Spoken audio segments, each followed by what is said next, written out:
Hi, good evening. Um, it's been a while, and this is a special little segment about a book that kind of triggered this journey. Okay, um, it's a repeating phrase, and in the fall of 2017, a phrase began to ring in my head over and over again. And it was something, hi Phoenix, hi honey, something wicked this way comes. Yes, something wicked this way comes.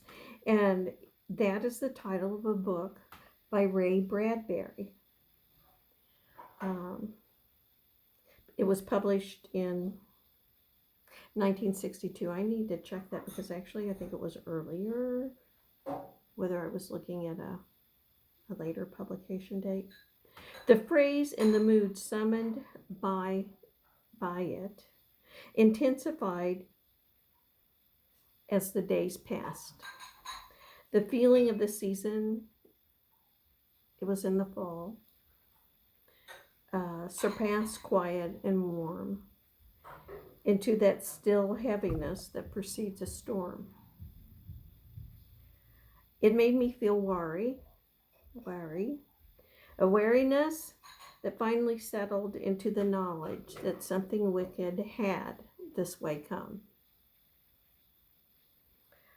The phrase repeated in my head until I summoned all my energy to venture out to our community library 2 blocks away. I don't go out much. I checked out Mr. Bradbury's book. And then the reason that phrase came into my mind and repeated was that long ago a beloved teacher who became a friend told me about this book. While the title had intrigued me, I just skipped along in time and never picked up the book that she recommended. And now I was going to read it. Something Wicked This Way Comes is the story of two 13-year-old boys in a small Midwestern town. I think it's supposed to be in Illinois. The boys' world shifts from comfortable to dangerous when a strange carnival arrives in town. There's a performer named Mr. Dark who begins to lure townspeople to the carnival. And once there, he reaches into their soul and taps out each person's innermost sadness and dissatisfaction. They are drawn to the merry-go-round. I think they call it a carousel. Merry-go-round, a carousel. And as they ride this, all their disturbing feelings lift and fly away. The people, they can go, if they're an older person, they can go backwards and become young. Or if they are a young person wishing to be an adult, they can go forward and become an adult. So they do become what they want to be in their minds. And there's one problem. It's not real. And they become captives of the carnival itself. As I read this book, I realized why the title had suddenly reverberated in my head. Like the ugly, dangerous carnival that came to town, Donald Trump has come to our towns. And his campaign, his movement, the MAGA movement, is often called a circus. And he is just like that circus to me. He's an evil carnival barker with the power to lift up his followers. Um, he recharges them with anger and certitude. He validates, bigotry and resentments.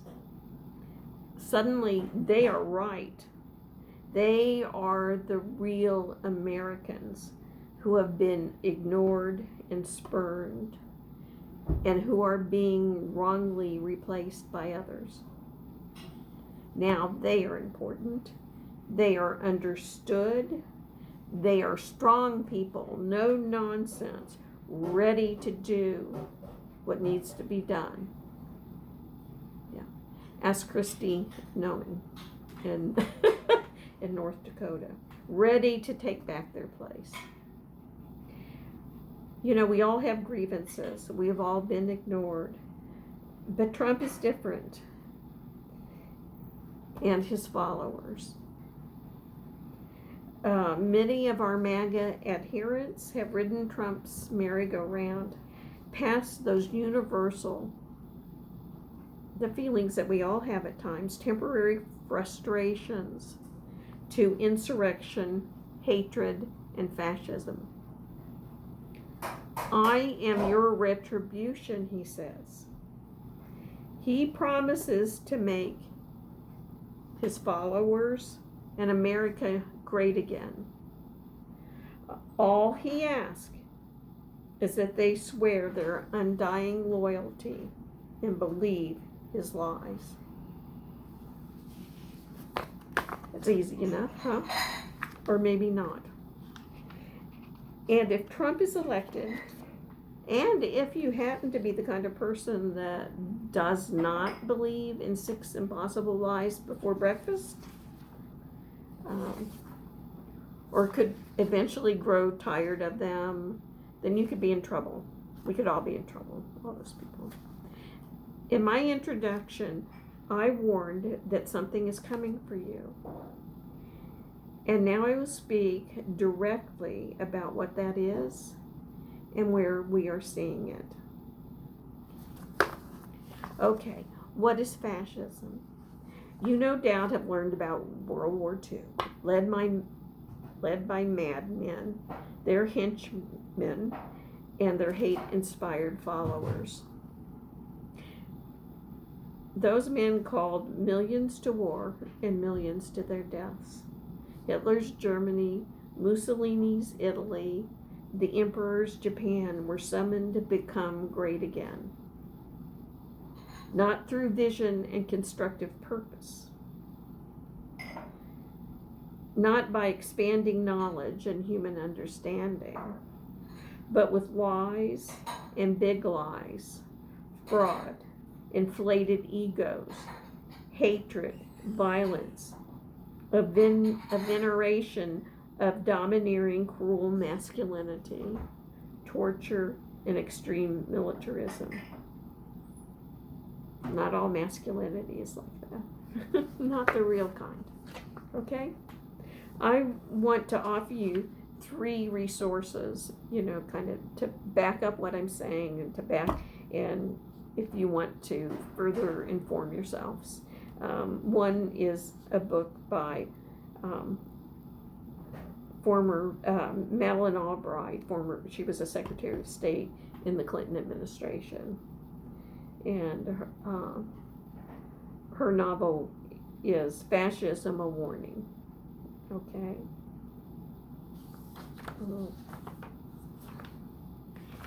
And another very good one, she saw it coming early and just passed. Okay.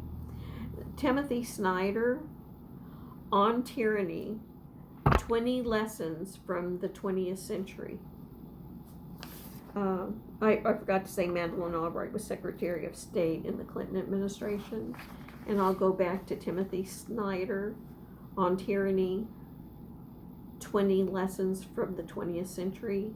And he is a professor at Yale University. Okay. And then we have Ruth Ben-Ghiat, Strong Men. And Ruth Ben-Ghiat is a professor at New York University. And also, I thought was good, also from Ruth Ben-Ghiat, there was an opinion piece for CNN, and it's called, the title is Opinion. Trump's praise of dictators tells us all we need to know. And that is published March 14, 2024. And these authors provide excellent analysis.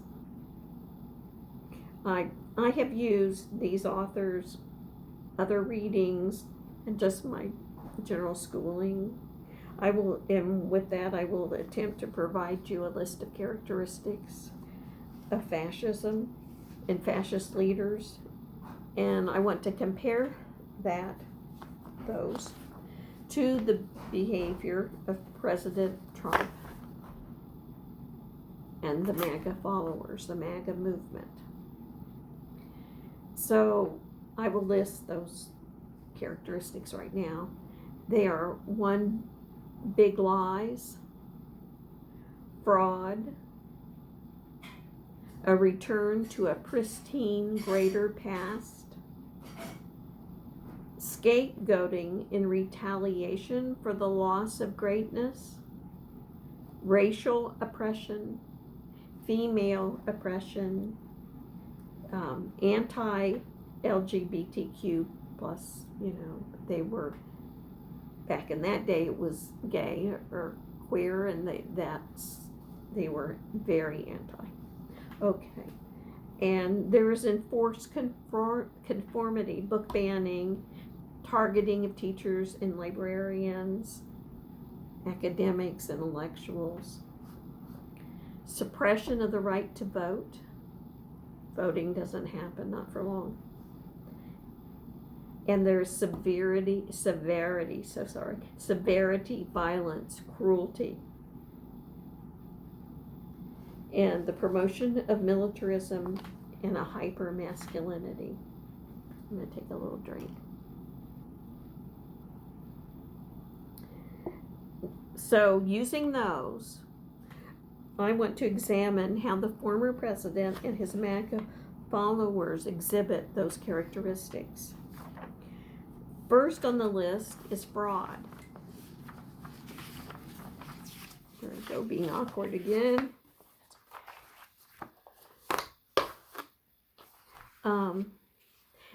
This year, MAGA operatives in the Republican Party maneuvered to install MAGA loyalists to offices within the party. And they fired others that had been there. The new people include Michael Whatley, a longtime Trump supporter who is now chair of the Republican Party, and Laura Trump, the former president's daughter-in-law, has been installed as his co-chair. As a result, particularly from pressure from Laura Trump, as a result, a large amount of donation party funds have been diverted to Trump's campaign coffers in order to pay for his legal fees. Okay. And I would offer, as a source on that, is Laura Trump is taking the reins and reshaping the RNC in her father-in-law's image. That's from the Associated Press by Martha Mendoza and Juliet Linderman, and May 22, 2024. So that was a very recent article. Another example of fraud is the investigation of Trump's charitable foundation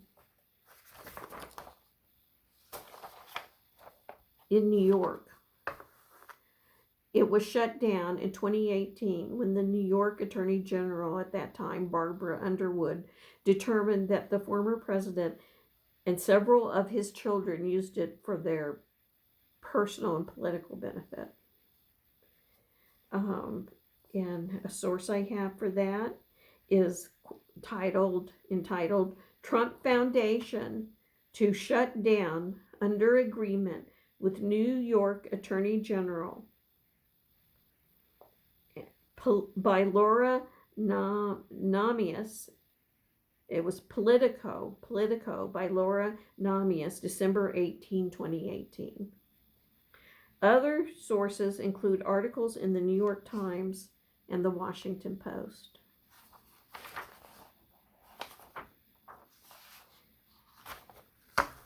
And the real Lollapalooza was Trump University, just one of the Lollapaloozers. In 2016, Trump agreed to a $25 million lawsuit that applied to 3 separate lawsuits in which former students of Trump University alleged fraud by Trump University. In sworn testimony, former employees described heartless pressure, the heartless pressure applied to vulnerable people who once into the scheme were given shoddy, worthless courses. And they paid dearly high prices for them. Payouts were made to more than 6,000 former students. Donald Trump did not admit to guilt. Another lie. Trump accused the U.S. District Judge Gonzalo Curiel in San Diego of being biased, and he emphasized that he was Mexican. Mexican descent, I presume. He was born in Indiana. And what if he'd been a naturalized citizen? So, see, the title is Judge Approves $25 Million Settlement of Trump University Lawsuit.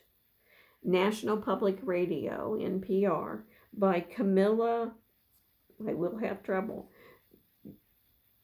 Domanowski,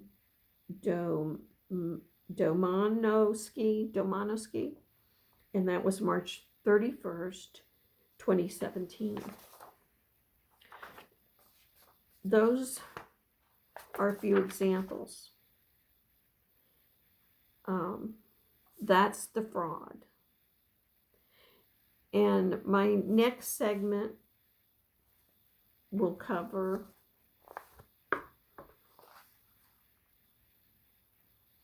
first the big lies, and good heavens, what am I? The characteristics of other characteristics of fascism. My next one will be, let me see.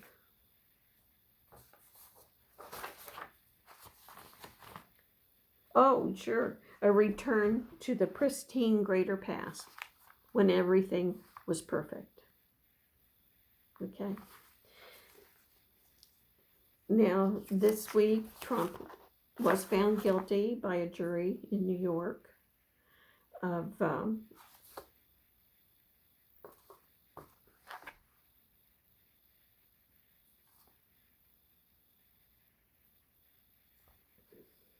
he was found guilty in New York of lying on submitted documents, financial statements, and engaging